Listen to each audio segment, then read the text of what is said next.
Remember gamers, CEOs always have the best intentions at heart. All they want to do is make sure that no one steps to you or tries to claim you're not a real enough fan of a franchise. So whenever Randy Pitchford decides to open up his big dumb maw again and let out a loosely cohesive sentence that may seem offensive in nature, know that he isn't trying to offend you, he's just trying to keep it real.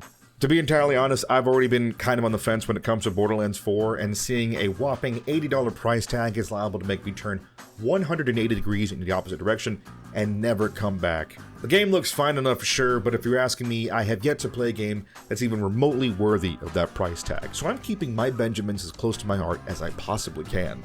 Oh, you look confused. You didn't hear?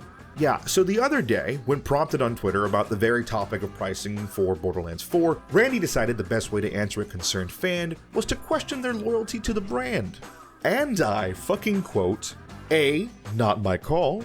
B, if you're a real fan, you'll find a way to make it happen. My local game store had Starflight for Sega Genesis for $80 in 1991 when I was just out of high school, working minimum wage at an ice cream parlor in Pismo Beach, and I found a way to make it happen. Oh, golly gee willikers, Mr. Pitchford. Why, I didn't mean to speak out of turn. I was just wondering if I could still afford your highfalutin video game with the allowance the local malt shop gives me. But now I see the error of my ways. I'll pick up a paper trail.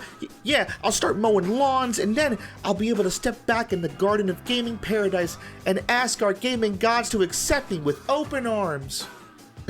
Yeah, so by the way, anytime some ancient CEO type has this kind of response, it then becomes your moral imperative to obtain the game through less than stellar means. I'm not saying it out loud, but if maybe perchance you happen upon a copy of the game and it just so happens to not really have a price tag attached to it, I mean, who am I to tell you to not play through it all? You'd think these idiots, with all the money they're handling every day, would have the audacity to hire a publicist who's willing to cross some T's and dot some fucking I's, but no, everyone's gotta fucking have an opinion nowadays. Even the parasitic CEO types. I'm sorry, have I made it clear how much I dislike this man and would be very happy to find that he no longer holds the position of power he does?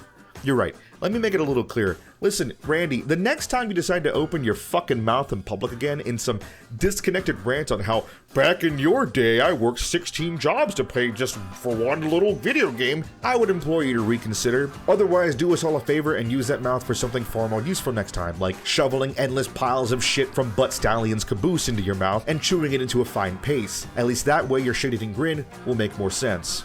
Peace out, dogs.